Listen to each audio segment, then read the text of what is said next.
After these things, when the anger of King Ahasuerus had abated, he remembered Vashti and what she had done and what she had been decreed against her. Then the king's young men who attended him said, Yet beautiful young virgins be sought out for the king, and let the king appoint officers in all the provinces of his kingdom to gather all the beautiful young virgins to the harem in Susa the citadel, under custody of Haggai, the king's eunuch who is in charge of the women. Let their cosmetics be given them, and let the young woman who pleases the king be queen instead of Vashti. This pleased the king, and he did so. Now there was a Jew in Susa, the citadel, whose name was Mordecai, the son of Jair, son of Shimei, son of Kish, a Benjaminite, who had been carried away from Jerusalem among the captives, carried away with Jeconiah the king of Judah, whom Nebuchadnezzar king of Babylon had carried away. He was bringing up Hadassah, that is Esther, the daughter of his uncle, for she had neither father nor mother. The young woman had a beautiful figure, and was lovely to look at. And when her father and her mother died, Mordecai took her as his own daughter.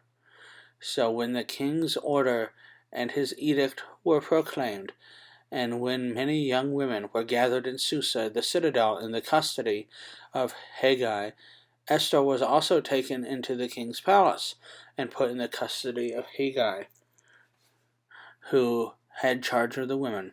And the young women pleased him and won his favor, and he quickly provided her with her cosmetics and her portion of food, and with 7 chosen young women from the king's palace, and advanced her and her young women to the best place in the harem. Esther had not made known her people or kindred, for Mordecai had commanded her not to make it known.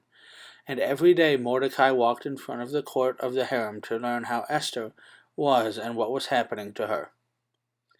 Now when the turn came for each young woman to go into King Ahasuerus, after being 12 months under the regulations for the women, since this was the regular period of their beautifying, 6 months with oil of myrrh and 6 months with spices and ointments for women.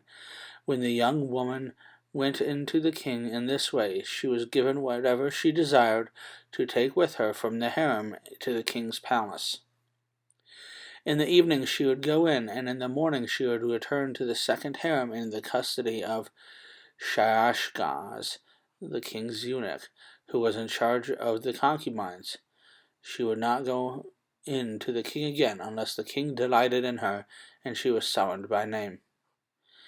When the turn came for Esther, the daughter of Abihail, the uncle of Mordecai, who had taken her as his own daughter, to go into the king, she asked for nothing except what Haggai, the king's eunuch, who was in charge of the women, advised.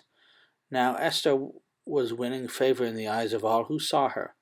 And when Esther was taken to King Ahasuerus into his royal palace in the 10th month, which is the month of Tebeth, in the 7th year of his reign, the king loved Esther more than all the women, and she won grace and favor in his sight more than all the virgins, so that he set the royal crown on her head and made her queen instead of Vashti.